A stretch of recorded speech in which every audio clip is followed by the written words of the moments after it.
नमस्कार साथियों, स्वागत है आप सभी का एक बार फिर से हमारे YouTube चैनल KNC कुसुम नेट क्लासेस में। तो साथियों, लेक्चर में आगे बढ़ने से पहले यदि आप हमारे चैनल पे पहली बार आए हैं तो सबसे पहले आप हमारे चैनल को सब्सक्राइब कर लीजिए, साथ में बेल आइकन को प्रेस कर ऑल नोटिफिकेशन का बटन क्लिक कर लीजिए ताकि अगली बार कोई भी वीडियो, कोई भी इन्फॉर्मेशन या किसी भी तरीके का कोई भी लेक्चर डालूं तो सबसे पहले नोटिफिकेशन आप तक पहुंचे और आपकी तैयारी और बेहतरीन तरीके से संभव हो सके। यदि आपको इस तरीके का लेक्चर सीरीज़ पसंद आता है तो आप हमारे वीडियोस को लाइक कीजिएगा, साथ में कमेंट में आप अपना सुझाव को प्रस्तुत कर सकते हैं। उसके अलावा अपने दोस्तों के साथ शेयर ज़रूर कीजिएगा। तो आइए अब हम लोग बात करते हैं। सबसे पहले आप सिलेबस को निकालिए और सिलेबस में यदि आप हमारे साथ लगातार बने हुए होंगे तो आपको पता होगा कि हम लोगों ने पोस्ट मौर्यन डायनेस्टी की शुरुआत की थी। तो पोस्ट मौर्यन डायनेस्टी में हम लोग पढ़ रहे थे कुषाण वंश के बारे में। तो कुषाण वंश पे हम लोगों ने लगभग 3-4 लेक्चर किया था जिसमें बात हुई थी कुषाण वंश के राजनीतिक इतिहास के बारे में, जिसमें हम लोग मुख्य तौर पे कुजुल कैडफैसिस, भीम कैडफैसिस एवं कनिष्क और उसके बाद वासुदेव एवं होविस्क के बारे में हमने पढ़ा था। उसके अलावा परवर्ती जो कुषाण वंश के शासक होते हैं उसके बारे में भी हम लोगों ने चर्चा की थी। उसके बाद हमने पढ़ा था कुषाण कालीन सामाजिक व्यवस्था के बारे में, कुषाण कालीन राजनीतिक व्यवस्था के बारे में, कुषाण कालीन धार्मिक एवं सांस्कृतिक व्यवस्था के बारे में। हमने आपको बताया था कि इसमें एक चैप्टर हमारा मिस कर गया है जिसमें हम लोग बात करने वाले थे कुषाण कालीन सिक्कों के बारे में, जहां से आपसे सवाल ज़्यादातर पूछे जाते हैं। यानी कुषाण काल सिक्कों के दृष्टिकोण से यदि देखा जाए तो बहुत ही महत्वपूर्ण है, क्योंकि आप देखोगे कि जब आप एंसेंट इंडिया की शुरुआत की थी हम लोगों ने, प्राचीन भारत की शुरुआत हम लोगों ने जब की थी इंडस वैली सिविलाइजेशन से, हड़प्पा सिविलाइजेशन से, तो वहाँ पर हमें क्वाइन न के बराबर मिलते हैं, वहाँ पे मुहर मिलते हैं जिसको आप अंग्रेजी में सील कहते हो। फिर धीरे धीरे करके हम लोग लेटर वैदिक फेज में आते हैं तो वहाँ पे निष्क, शतमान जैसे सिक्के मिलने की शुरुआत होती है। उसके बाद मौर्यन डायनेस्टी में पहली बार सिक्कों का प्रचलन बड़े स्तर पर होता है। हालांकि सिक्कों का प्रचलन मौर्यन डायनेस्टी की स्थापना के पहले ही हो चुका था, जिसमें पंचमार्क क्वाइन जिसको आप बोलते हो, आहत सिक्का जिसे आप कहते हैं।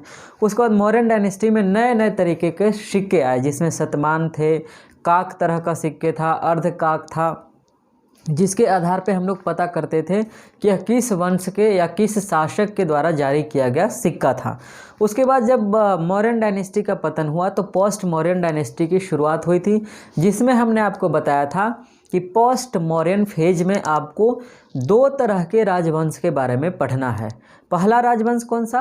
पहले राजवंश जो विदेशी शासक चल करके आ रहे हैं, उसके बाद दूसरे जो देशी हैं यानी कि जो भारत के ही हैं उसके बारे में, जिसमें शक हैं, ठीक है। उसके बाद चेदी थे जो कि साउथ इंडिया में थे, उसके बारे में भी हम लोगों ने चर्चा की थी। तो आइए अब कुषाण वंश के सिक्कों के बारे में आज चर्चा करते हैं। तो हेडिंग दे दीजिए कुषाण कालीन सिक्के। जिनके पास सिलेबस नहीं है वह ugc.ac.in के वेबसाइट से जाकर syllabus of subject of history PDF mode में डाउनलोड कर लीजिए, हिंदी एवं अंग्रेजी दोनों भाषा में, जिसमें आप ज़्यादा कंफर्टेबल हैं उसमें आप डाउनलोड कर लीजिए। चलिए फिर आज की चर्चा की शुरुआत करते हैं। मैं उम्मीद करता हूं कि आप सब लोग अच्छे होंगे और आपकी तैयारी भी बेहतरीन तरीके से चल रही होगी। चलिए तो फिर शुरू किया जाए। सबसे पहले आप हेडिंग दे दो कुषाण वंशकालीन सिक्के, ठीक है। आज हम लोग सिक्कों के बारे में स्पेशली पढ़ने वाले हैं, क्वाइंस के बारे में। सबसे पहले बात करते हैं हम लोग कि स्वर्ण सिक्कों का प्रचलन कुषाण शासकों द्वारा भारतीय इतिहास में पहली बार किया गया, ठीक है। और उत्तर भारत के हिस्से में, स्पेशली नॉर्थ इंडिया के हिस्से में स्वर्ण सिक्कों का प्रचलन पहली बार कुषाण शासकों के द्वारा, कुषाण राजवंश के शासकों के द्वारा किया गया। आगे देखिए, अब पहले पॉइंट पे आते हैं और पहला शासक का जो नाम है, देखिए एक एक करके हम लोग शासक के क्रोनोलॉजिकल ऑर्डर में बात करेंगे। जैसे डिफरेंट टाइप के रूलर्स हुए हैं तो उन्होंने अपने अपने सिक्के जारी किए थे, तो उन सभी के बारे में एक एक करके विस्तार से बात करेंगे। तो सबसे पहले शासक के रूप में जिन्हें संस्थापक भी कहा जाता है उनका नाम है कुजुल कैडफैसिस। कुजुल कैडफैसिस कुषाण वंश के फाउंडर हैं, संस्थापक हैं। इन्होंने दो तरह के सिक्के जारी किए, ठीक है। नहीं, माफ़ करना, एक तरह के सिक्के जारी किए, 2 तरह के नहीं, ठीक है। एक तरह के सिक्के जारी किए और वह भी सिर्फ और सिर्फ तांबा का सिक्का, कॉपर का, अंग्रेजी में बोलेंगे तो कॉपर का सिक्का। तो आपसे सवाल पूछा जाए कि कुषाण वंश के किस शासक ने सिर्फ कॉपर के सिक्के जारी किए थे, तो उसका नाम है कुजुल कैडफैसिस। और वह जो सिक्के होते थे वह 30 ग्राम का होता था। ठीक है, कितने का? 30 ग्राम का। मेरे ख्याल से ग्राम नहीं ग्रेन होना चाहिए, ग्रेन। ठीक है, ग्राम नहीं ग्रेन लिखिए इसको आप। 30 ग्रेन का सिक्का होता था। इन्होंने सिक्कों पर यही सिक्के, यानी कि किसके सिक्के? कॉपर के सिक्के दो तरह के थे। कॉपर के सिक्के दो तरह के थे। कौन कौन? पहले जो सिक्के थे उसके मुख पर, देखिए मुख को अंग्रेजी में आप लिख लीजिए ऑबवर्स, ऑबवर्स, और पृष्ठ को लिख लीजिए अंग्रेजी में रिवर्स। ठीक है, ऑबवर्स और रिवर्स। तो पहले प्रकार के जो सिक्के थे उसके मुख पर बेसिलियस बेसिलोन लिखा हुआ मिला है। बेसिलियस बेसिलोन लिखा हुआ मिला है यूनानी भाषा में। किस भाषा में? यूनानी भाषा में। उसके बाद पहले प्रकार के सिक्के के रिवर्स साइड पे, यानी पृष्ठ साइड पे कुजुल कसस कुषाण, कुजुल कसस कुषाण लिखा हुआ मिला है यूनानी भाषा में। तो कुजुल का क्या अर्थ है? कुजुल कैडफैसिस, यानी कि इसी के सिक्के हैं। उसके बाद जो दूसरे प्रकार के सिक्के इनके थे उसके मुख पे कुछ और लिखा हुआ था। क्या लिखा हुआ था? उसके मुख पे कुषाणो, कोजालो, उसके बाद कैडफिजाए, यह तीनों टर्म याद रखिएगा। आपसे पूछा जा सकता है कि कुषाण वंश के किस शासक के सिक्कों के मुख पर कुषाणो, कोजालो या कैडफिजाए अंकित है या अंकित हुआ मिलता है हमें, तो उसका क्या नाम है? कुजुल कैडफैसिस। उसके बाद पृष्ठ पे देखिए, पृष्ठ पे लिखा हुआ है कुजुल कसस कुषण, कुजुल कसस कुषण। उसके बाद युबगस धम दीदस, धम दीदस, यानी इतना बड़ा यह इसका जो उपाधि था, इसका जो इंटाइटलमेंट है, यह लिखा हुआ यहाँ पर हमें मिला है। उसके बाद कुजुल कैडफैसिस के सिर्फ एक ही सिक्के थे। उसके बाद देखिए बीम कैडफैसिस के बारे में हम लोग चर्चा करते हैं। बीम कैडफैसिस के सिक्के बहुत महत्वपूर्ण हैं और आपसे पूछे जाते हैं। तो बीम कैडफैसिस ने स्वर्ण, रजत और ताम्र 3 प्रकार के सिक्के जारी करवाए। ठीक है, सोने के सिक्के भी, कांसे के सिक्के भी और तांबे के सिक्के भी। तो सोने के सिक्के जारी क्या क्या करवाए थे, एक बार लिखिए आप। सोने का सिक्का इनका 242 ग्रेन का था। ठीक है, 242 ग्रेन उन सिक्कों का वजन होता था। और उनके मुख पर, ठीक है, उसके मुख पर टोप धारण किए हुए राजा का चित्र अंकित है। टोपी धारण किए हुए, जिसको टोप यहाँ पर बुलाया है, तो वह राजा का चित्र अंकित है उस पर, और वह राजा के हेड पर एक कैप है। उसके अलावा यूनानी भाषा में वहाँ पर एक उपाधि लिखा हुआ है, जिस उपाधि का बोला गया है सिलियस बेसिलियन, सिलियस बेसिलियन ओमो कैडफेसिसस। देखिए ध्यान रखिएगा, इस सभी के सभी एक साथ हैं, इन्वर्टेड कॉमा में करके आप लिखिएगा। तो उपाधि से आपसे ज़्यादा सवाल पूछा जाएगा। इनके उपाधि बहुत बड़े बड़े होते थे। उसके बाद देखिए स्वर्ण सिक्कों के बारे में बातें हो गई। इनके पृष्ठ पर जो अंकित है यह क्या था? टोप धारण, यूनानी भाषा। और यह जो उपाधि की बात की, यह मुख पर अंकित था। पृष्ठ पर क्या अंकित था? पृष्ठ पर अंकित था त्रिशूलधारी शिव, और साथ ही साथ खरोष्टी लिपि में, ठीक है, खरोष्टी लिपि में छपा हुआ था महरजस रजदिरस शर्वलोग, शर्वलोग ईश्वरस महेश्वरस बीम कैडफैसिस त्रतरस। देखिए एक बहुत बड़ा उपाधि है, आप पहली बार सुन रहे होंगे। यदि आपने पढ़ा होगा किसी श्रीवास्तव को या फिर प्राचीन भारत को आपने विस्तार से पढ़ा होगा तो निश्चित तौर पे आप सुने भी होंगे। लेकिन ध्यान रखिएगा इनके उपाधि थोड़े बड़े बड़े हैं, इसलिए आपको याद करने की आवश्यकता पड़ेगी, क्योंकि इससे आपसे डायरेक्ट सवाल पूछे जाएंगे। ठीक है, तो आप हर एक स्थिति में सवाल को बनाने के लिए खुद को तैयार रखिए। उसके बाद देखिए एक सिक्का जो मिला है वह सोने का ही है, लेकिन जो सोने के सिक्के इनके थे अमूमन 242 ग्रेन के होते थे। लेकिन एक स्पेशल सोने का सिक्का मिला है जिसका वजन 20 ग्रेन है। कितना? 20 ग्रेन है। इसके ऊपर क्या खास बात है? इसके ऊपर त्रिशूल का चित्र अंकित है। उसके अलावा यूनानी भाषा में एक लेख लिखा गया है, और साथ ही साथ चौखट में राजा का सिर का अंकन है। चौखट आज आप समझते हैं, आपके दरवाजे के पास का जो नीचे का हिस्सा होता है उसको आप चौखट बोलते हो। तो चौखट में दरअसल कुषाणकालीन शासक के सिर का अंकन है, हेड का। चलो उसके बाद देखो तांबे का जो इनके सिक्के प्राप्त हुए हैं, तांबे वाले सिक्के 270 ग्रेन के होते थे। कितने?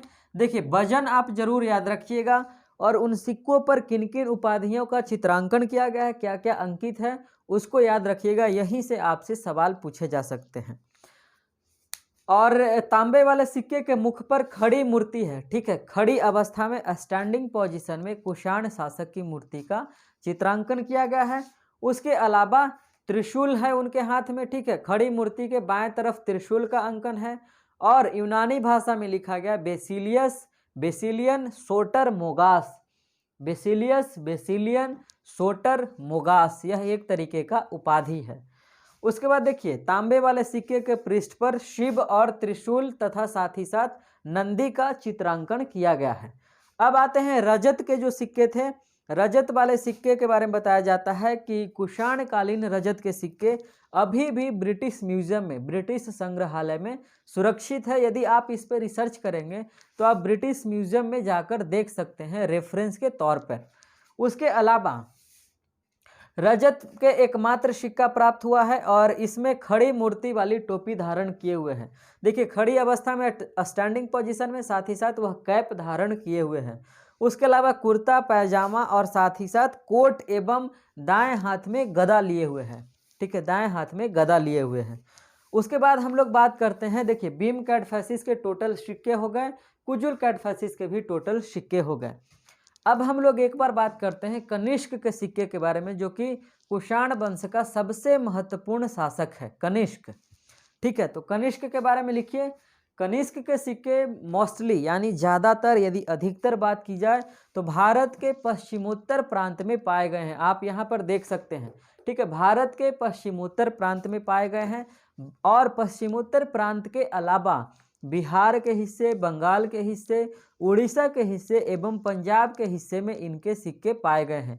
इससे क्या पता चलता है? इससे पता यह चलता है कि इनके साम्राज्य का विस्तार पश्चिमोत्तर भारत के अलावा बिहार, बंगाल, उड़ीसा एवं पंजाब के अधिकतर हिस्सों में था, ठीक है। चलो, इन्होंने जो सोने के सिक्के जारी करवाए थे वह 124 ग्रेन के होते थे। कितने ग्रेन के? 124 ग्रेन के, 124 ग्रेन के। उसके अलावा इनके सोने के सिक्के के मुख पर, ठीक है, मुख यानी कि आगे का हिस्सा, आगे के हिस्से पे एक उपाधि है, नाम देखिएगा, शाओ नानो शाओ कनिष्की कोशानो, शाओ नानो शाओ कनिष्की सोपानो, ठीक है, कोशानो, सोपानो नहीं, कोशानो।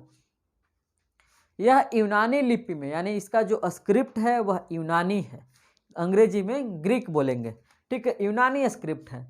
इसमें दरअसल लंबी कोट पहने हुए है कनिष्क, साथ ही साथ वह स्टैंडिंग पोजीशन में खड़ा है, जैसे अभी मैं खड़ा हूँ उसी तरह से। उसके अलावा उसके नीचे यानी नीचे वाले हिस्से पे उन्होंने पाजामा पहन रखा है, जो कि भारत का ट्रेडिशनल ड्रेस के अंतर्गत काउंट किया जाता है। यहाँ तक क्लियर है? तो आगे बढ़ते हैं। अब देखिए मुख के अलावा पृष्ठ की बात की जाए तो पृष्ठ वाले हिस्से पे यूनानी एवं भारत के तथा साथ ही साथ ईरान के देवी देवताओं के चित्रांकन किया गया है, ठीक है, यानी कि पृष्ठ वाले हिस्से पे देवी देवताओं का चित्रांकन है। तो देवी देवता कहाँ के? यूनान के, जहाँ से वह खुद चल करके आया था, ईरान के, ईरान होते हुए आया था और भारत में रह रहा था, यानी इसी 3 जगहों के देवी देवताओं का चित्रांकन किया गया है। किसके? कनिष्क के सोने के सिक्कों पर। उसके बाद देखिए देवताओं में कौन कौन है? मियरो है। मियरो यूनान का भाषा है, मियरो का अर्थ होता है सूर्य। यदि भारत में बात की जाए, मेयो का चित्रांकन है यानी चंद्र का, आर्लेगनो का, नाना का, नानो का, नाना का नहीं, नानो का। उसके बाद आर्दोक्सो, देखिए ध्यान रखिएगा सारे के सारे यूनानी देवता के नाम है, आर्दोक्सो का। उसके अलावा आइसो का। आइसो किसको बोला गया? जिसको आप भारतीय समाज में शिव का नाम देते हैं, उसी को यूनानी भाषा में आरसो बोला गया है। क्या? आइसो, आरसो नहीं, आइसो। उसके अलावा त्रिशूल का चित्रांकन है, बकड़ा का चित्रांकन है, डमरू का चित्रांकन है। उसके अलावा उसके नीचे वाले हिस्से पर, किसके? कनिष्क के मूर्ति के नीचे वाले हिस्से पे यूनानी भाषा में बोडो लिखा गया है। बोडो का अर्थ होता है भारतीय भाषा में बुद्ध। तो देखिए इन सिक्कों से क्या पता चलता है साथियों कि यह शासक कुषाण वंश के हैं, बाहर से चल करके आए हैं, लेकिन इनके सिक्के पे भारतीयता की पहचान, भारतीयता की झलक मिलती है। यानी एक तरीके से सेकुलर है। और यदि सारे सिक्कों पर यदि शिव का चित्रांकन मिल रहा है, इसका अर्थ एक हो सकता है कि ये लोग शिव के मानने वाले हों। लेकिन ध्यान रखिए, शिव के चित्रांकन के साथ साथ उनके नीचे वाले हिस्से पे बुद्ध का भी चित्रांकन है, बुद्ध नाम लिखा हुआ मिलता है।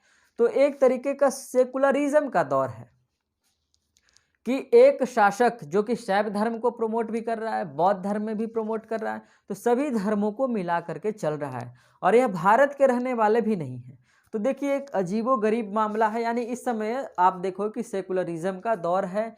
एक अन्य वंश का, एक अन्य रिलीजन मानने वाला शासक किसी अन्य रिलीजन को भी प्रमोट कर रहा है, घृणा की दृष्टि से नहीं देख रहा है। उसके अलावा भारतीय इतिहास में पहली बार, देखिए यहाँ पर जो बोडो लिखा गया वो यूनानी भाषा में है।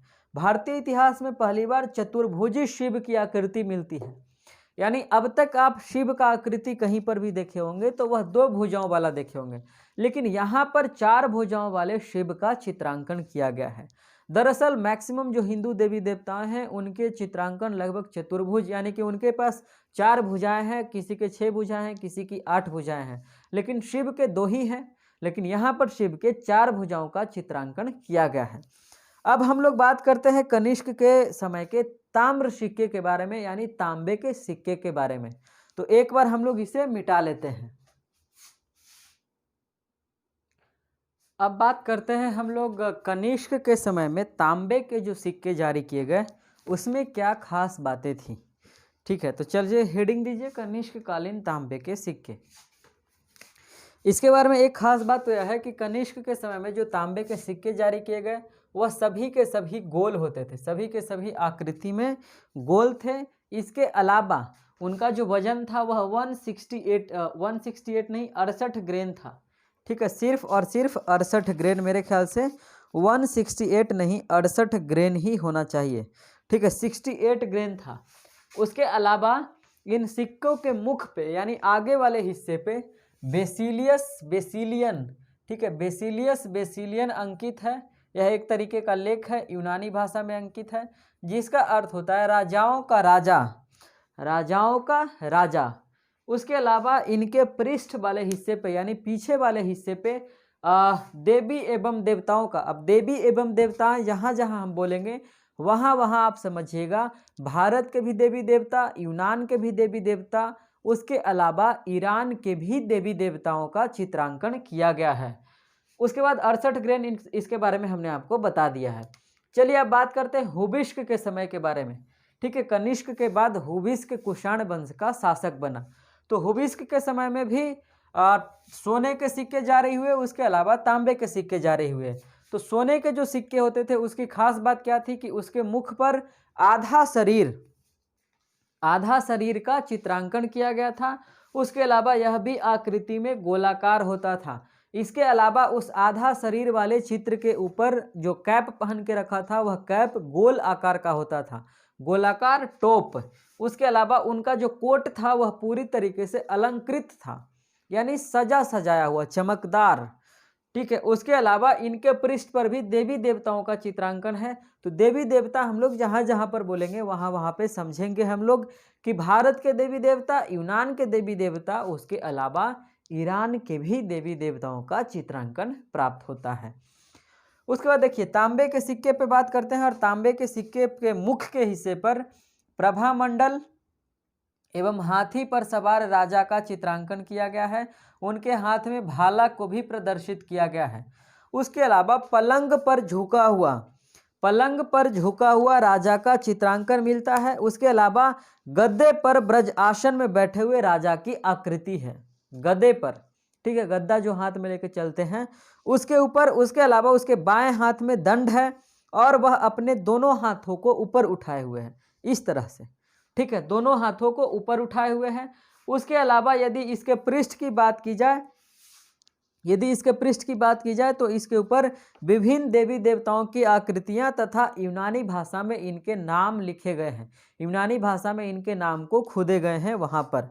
ठीक है, तो देखिए हुबिस्क के बारे में इतनी ही बातें थी, इससे ज़्यादा आपको हुबिस्क के बारे में आपसे नहीं पूछा जा सकता है। हाँ, ध्यान रखना कि यदि हुबिस्क और कनिष्क की तुलना की जाए तो कनिष्क के सिक्कों पर जो देवी देवताओं की तुलना है वह हुबिस्क पर के सिक्कों पर देवी देवताओं के जो चित्रांकन किया गया है उससे ज़्यादा है। यदि इस तरह का बात किया जाए, कंपैरेटिव स्टडी की बात की जाए, तो कनिष्क के सिक्कों पर देवी देवताओं का चित्रांकन ज़्यादा मात्रा में किया गया है। उसके अलावा देखिए भारतीय देवताओं में बुद्ध और शिव के अतिरिक्त यदि बात की जाए, भारतीय देवता में बुद्ध और शिव का तो चित्रांकन है ही, इसके अलावा विष्णु का है, महासेन का है, कुमार का है, विशाख का है, उमा का है, आदि का चित्रांकन किया गया है।